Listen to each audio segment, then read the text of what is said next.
Hello everyone, this is Manish here. The next thing that guys we are going to take is queue. So queue interface, as you know, as we talked about stack, which worked on the principle of FIFO, last in first out. Queue basically works in the principle of FIFO, known as first in first out. So something which we are entering first will come out first as well. We'll see few classes that use queue. So one thing that we'll see in the given program is the priority queue. So what exactly priority queue works like? So priority is you when you have objects that you need to process based on the priority. So if you have given a respective priority, that will come out first, okay, from the respective memory heap. So in this case, let's say what we are going to do is, in our case, if you see, we have created a priority queue object where a queue is generally when, let's say, if you are first in the line in the ATM and you finish off withdrawing your cash, you will be the first one who is going to come out. So that is how queue works on the FIFO principle.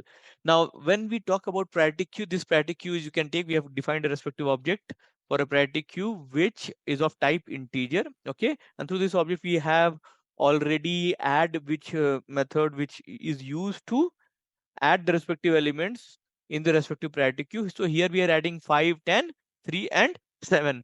So if I add my element, if you can see, after, even though I've inserted 5 first, you can see in the priority queue how exactly it is sorted. It is sorted in the respective ascending order. So based on the priority. So 3, 7, 5, 10 it is given. So because I'm giving priority in this case, had it been a normal queue, in this case 3 would have come out before.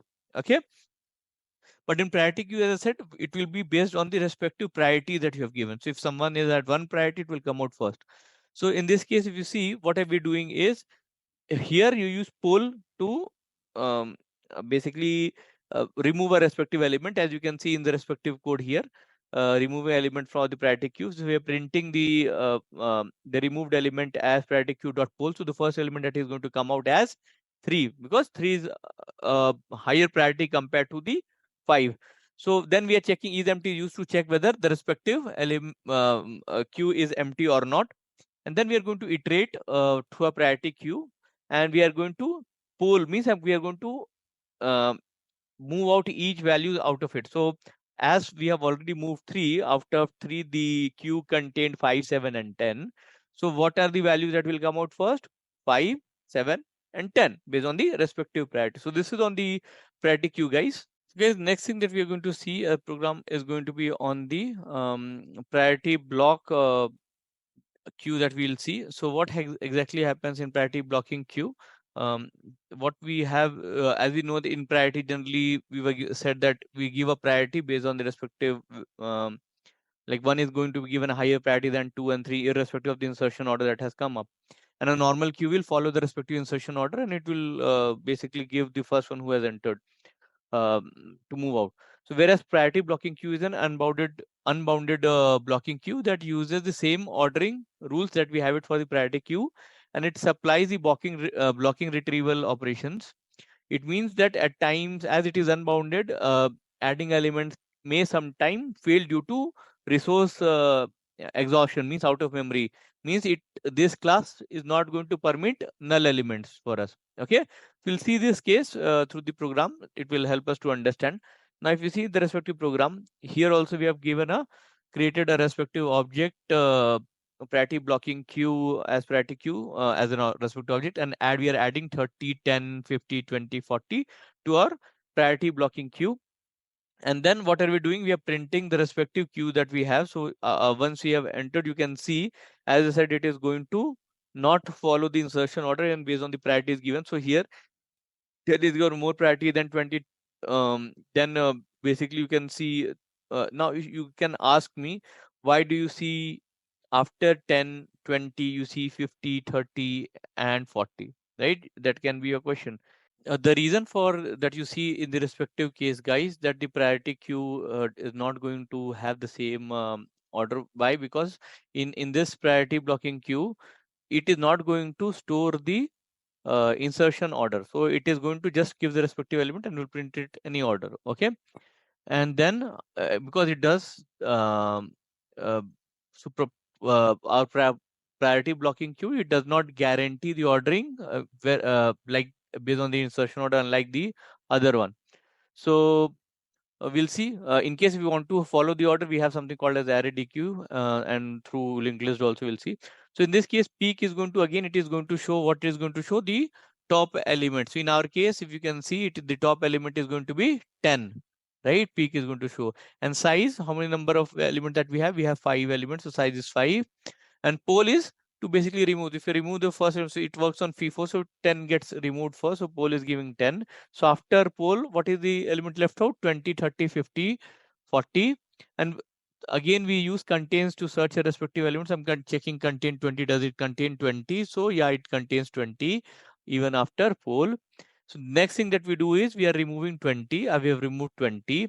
Okay, then the queue is 30, 40, and 50. As I said, you will not see over here, as you can see, the respective insertion order being retained, right? So, and then we are going to iterate through the respective values and print the respective element that are 30, 40, 50, and then we'll use clear to clear the blocking queue.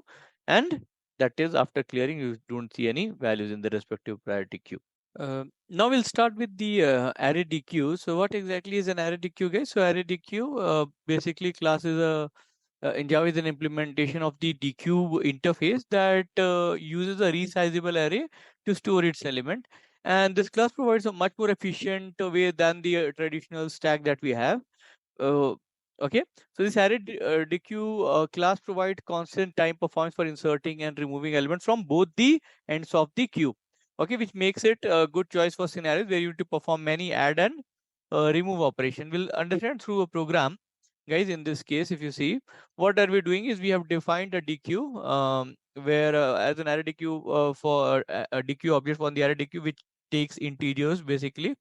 And if you see, we have various other operations over here. So add first, add last, offer first, offer last, right? So how exactly this basically is going to work, we'll see an example into this. So if you see in this case, what we do is we are going to add the elements at both the ends. Means from first also we are going to add, and last also we are going to add. Okay. So add first is going to start from the beginning, and add last is going to add at the end. Okay.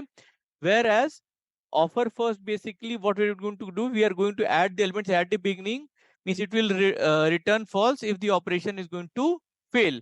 And similarly, offer last, this is going to add at the end and will return false in case if the operation of mine is going to fail. So in this case, if you see, what I had entered was, first I had entered 1 and 2, then I said that what do I need to add, guys? So in this case, if you see, I had entered 3, like after 1 and 2, I said again 3 to be added at the first, it becomes 3, 1, 2, and then 4 needs to be added at last, so it becomes 3, 1, 2, 4.